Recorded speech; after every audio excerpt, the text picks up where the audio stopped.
अस्सलामुअलैकुम। Kitchen with Shaheen aunty में मैं आप सबको खुश आमदीद कहती हूँ। आज मैं अपने किचन में बहुत ही आसान तरीके से मज़ेदार पालक गोश्त बना रही हूँ।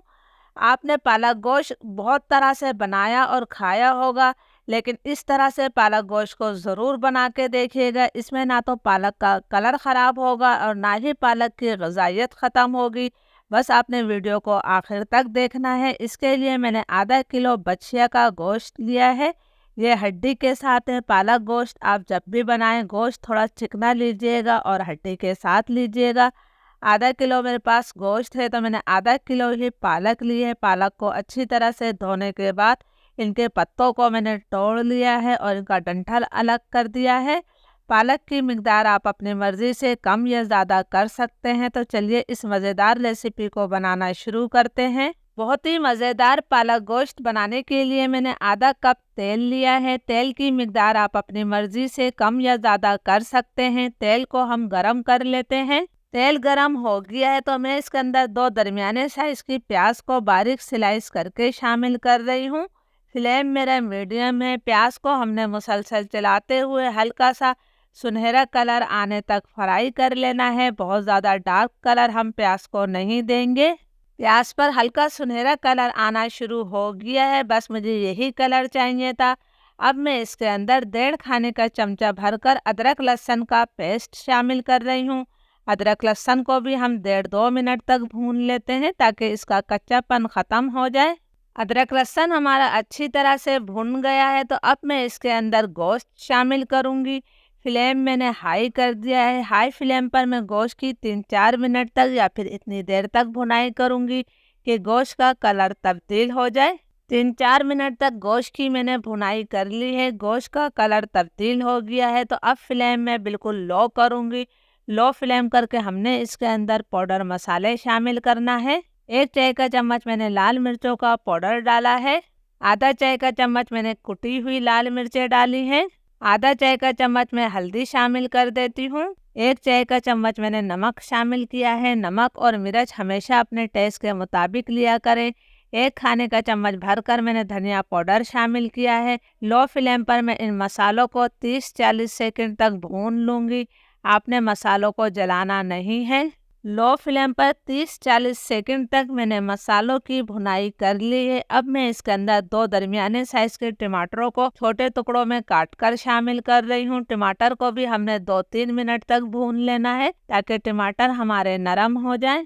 2-3 मिनट तक मैंने टमाटरों की भुनाई कर ली है। टमाटर हमारे नरम हो गए हैं। अब हम इसके अंदर 3-4 हरी मिर्चों को बारीक काट कर शामिल कर रहे हैं। ये तेज़ वाली हरी मिर्चें हैं। आप हरी मिर्चें अपने टेस्ट के मुताबिक लीजिएगा क्योंकि हमने इसके अंदर पिसी हुई लाल मिर्चें और कुटी हुई लाल मिर्चें भी डाली हैं। हरी मिर्चों का टेस्ट इसके अंदर बहुत अच्छा आता है। इसे भी मैंने अच्छी तरह से मिक्स कर लिया है। अब हम इसके अंदर गोश्त को गलाने के लिए पानी शामिल करेंगे। तो मैं इसके अंदर 2 कप पानी डाल रही हूँ। ये मैंने 2 कप पानी डाल दिया है। आप अपने गोश्त के हिसाब से पानी डालिएगा। इसको मैं हल्का सा मिक्स कर रही हूँ। फ्लेम में लो टू मीडियम करूँगी। लो टू मीडियम फ्लेम पर हम इसे 45 से 50 मिनट तक पका लेते हैं। जब तक गोश्त पक रहा है हम पालक तैयार कर लेते हैं। इसके लिए मैंने एक पतीली में पानी को उबालने के लिए रख दिया था। पानी में उबाल आ गया है तो इसमें मैंने आधा चाय का चम्मच चीनी शामिल करी है। इस तरह हमारे पालक का कलर खराब नहीं होगा। अब इस उबलते हुए पानी के अंदर हमने तमाम पालक को डाल देना है। फ्लेम मेरा हाई है। हाई फ्लेम पर मैंने उबलते पानी में तमाम पालक डाल दी है। इसे हमने सिर्फ 2 मिनट तक पकाना है। इस तरह आपकी पालक की ग़िज़ाइयत भी ख़त्म नहीं होगी और कलर भी ख़राब नहीं होगा। हाई फ्लेम पर पालक को पकते हुए 2 मिनट हो गए हैं तो अब मैं तमाम पालक को पानी से निकाल लूँगी। ये बाउल में मैंने ठंडा यख पानी लिया है और इसके अंदर मैंने बर्फ़ भी डाल दी है। इसके अंदर हमने जो पालक निकाली है इसके अंदर शामिल कर दी है। इसे हमने जो है 15-20 सेकंड के लिए छोड़ देना है ताकि पालक हमारी ठंडी हो जाए। इस तरह पालक का कलर बिल्कुल भी ख़राब नहीं होता। बर्फ़ वाले पानी में पालक को डले हुए 15-20 सेकंड हो गए हैं तो अब हमने इसका तमाम पानी अच्छी तरह से झटकते हुए ग्राइंडर जार में डाल देना है। हमने इसका दरदरा सा पेस्ट बनाना है। बिल्कुल बारीक पेस्ट इसका मत बनाइएगा। तो मैं पेस्ट इसका बनाकर लेकर आती हूँ। पालक का हमारा दरदरा सा पेस्ट तैयार है। आपने रोक रोक कर मशीन चलाना है तो इस तरह सा दरदरा सा पेस्ट तैयार हो जाएगा। गोश्त को पकते हुए तकरीबन 50 मिनट हो गए हैं। गोश्त हमारा अच्छी तरह से गल गया है, लेकिन अभी इसके अंदर थोड़ा पानी बाकी है, तो फ्लेम मैंने हाई कर दिया है। हाई फ्लेम पर मैं इसकी इतनी देर तक भुनाई करूँगी कि इसका पानी खुश्क हो जाए और तेल इससे अलग हो जाए। गोश्त की मैंने अच्छी तरह से भुनाई कर ली है, तेल इससे अलग हो गया है। अब फ्लेम में लो कर रही हूँ। लो फ्लेम करके मैं इसके अंदर आधा कप यानी कि 100 ग्राम दही को अच्छी तरह से फेंट कर शामिल कर रही हूँ। दही डालकर हमने इसकी मज़ीद इतनी देर तक भुनाई करनी है कि दही का पानी खुश्क हो जाए और तेल इससे अलग हो जाए। दही का पानी खुश्क हो गया है और तेल इससे अलग हो गया है। माशाल्लाह बहुत ही प्यारी इसमें से खुशबू आ रही है।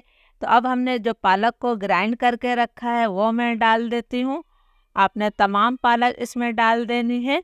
फ्लेम मैंने अब हाई कर दिया है। हाई फ्लेम पर हमने इसकी इतनी देर तक भुनाई करनी है कि पालक का पानी खुश्क हो जाए और तेल इससे अलग हो जाए। आप देख सकते हैं कि माशाल्लाह ना तो पालक का कलर ख़राब हुआ है और ना ही इसकी ग़िज़ाइयत ख़त्म हुई है, इसलिए कि हम इसे बहुत ज़्यादा नहीं पका रहे हैं। आपको पालक गोश्त खाने का तमाम फ़ायदा मिलेगा।